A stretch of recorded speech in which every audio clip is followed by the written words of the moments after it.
ምንድነው ምን አደረኩ ትላለህ?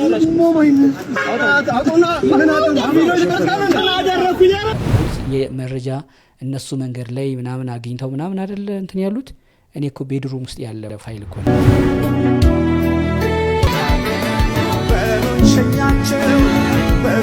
አፈቅራለሁ ግን ቶሎ ሰለቻለሁ።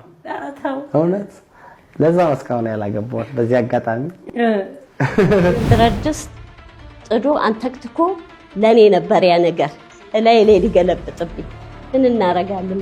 የበደላችሁን ይቅር በሉ ይላልና እናንተም በእግዚአብሔር ስም ይቅር በሉ፣ አንገታችሁን አስደፍቻችኋለሁ።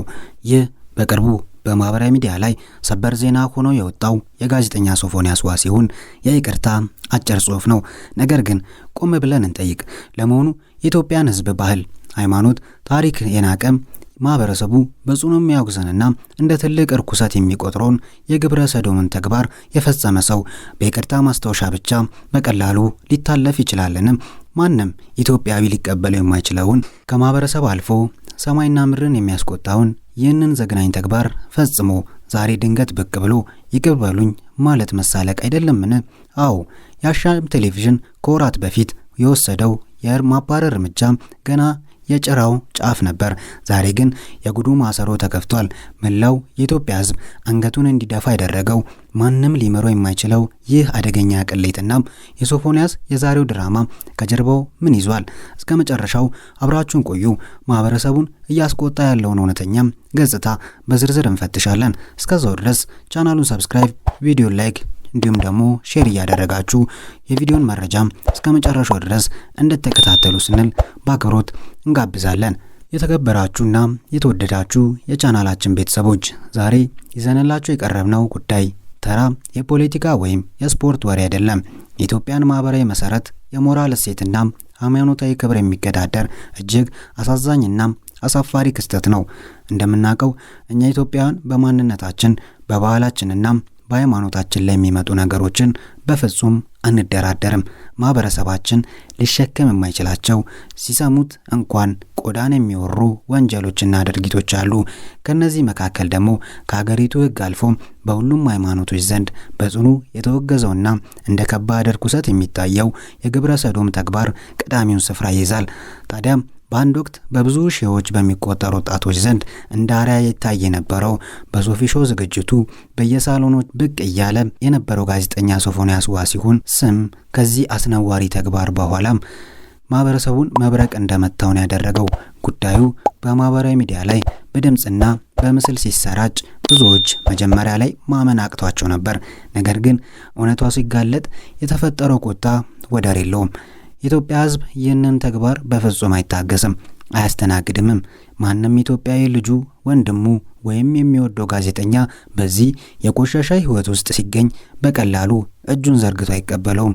ለዚህ ነው ዛሬ ሶፎንያስ ያወጣው ይቅርታ ጽሑፍ በህዝቡ ዘንድ እንደ ትልቅ ማሾፊያና ቁጣን እንደ አዲስ መቀስቀሻ የታየው።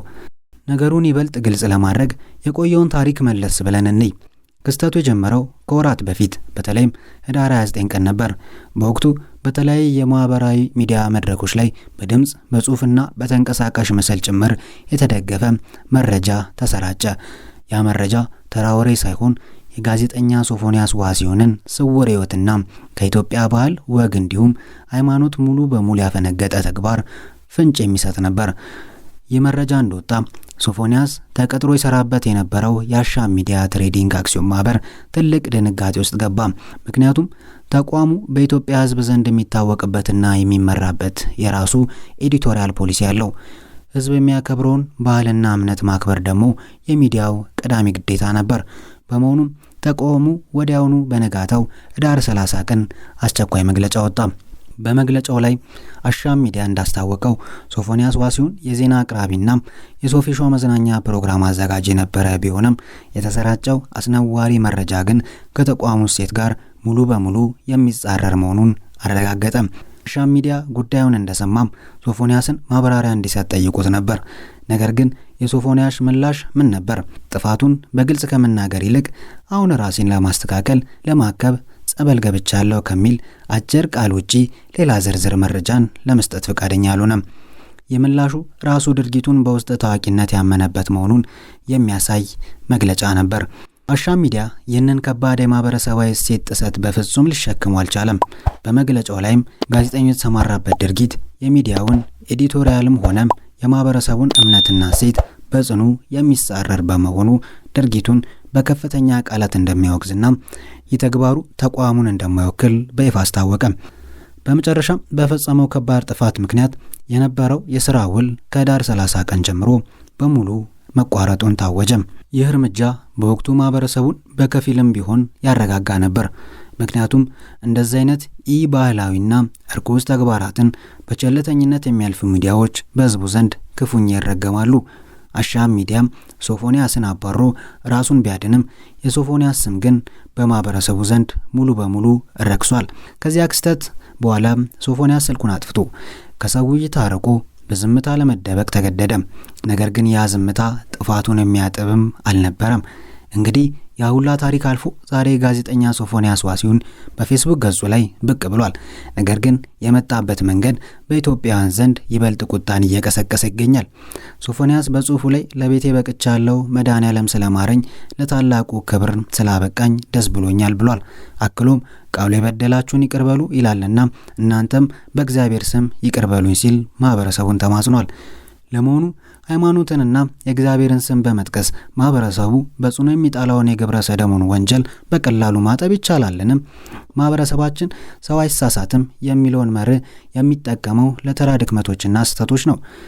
የሀገርን የሞራል ተቋም የሚያፈርስ፣ የወጣቶችን ህይወት የሚያበላሽ እናም ከፈጣሪ ጋር የሚያጣላን አስነዋሪ ተግባር ፈጽሞ እንደዚህ በቀላሉ ማህበራዊ ሚዲያ ላይ ጽሁፍ በመለጠፍ ብቻ ይቅርበሉኝ ማለት ህዝብን እንደ መጥፋት ይቆጠራል። ኢትዮጵያውያን በዚህ ጉዳይ ላይ ያላቸው አቋም በጣም ጥብቅ ነው። ማንም ኢትዮጵያዊ ይቅር አይለውም የሚባለውም ለዚህ ነው። ይህ ድርጊት በታሪካችንም ሆነ በባህላችን ቦታ የለውም። ሶፎንያስ አንገታችሁን አስደፍቻችኋለሁ ማለቱ እውነት ቢሆንም ያንን የተደፋ አንገት ግን በዚህች አጭር ማስታወሻ ቀና ማድረግ አይችልም። ህዝቡ የይቅርታ ጥሪውን እንደ እውነተኛ ጸጸት ሳይሆን ወደ ሚዲያ ዓለም ተመልሶ ለመግባትና ገንዘብ ለማግኘት የተደረገ ስልታዊ ድራማ አድርጎ ነው እየተመለከተው ያለው። ሶፎንያስ በጽሁፉ መጨረሻ ላይ እንደ እግዚአብሔር ፈቃድ በቅርቡ በሰፊው መድረክ ኑዛዜን ትሰማላችሁ፣ ብዙ የምናገረው ነገር አለኝ ብሏልም።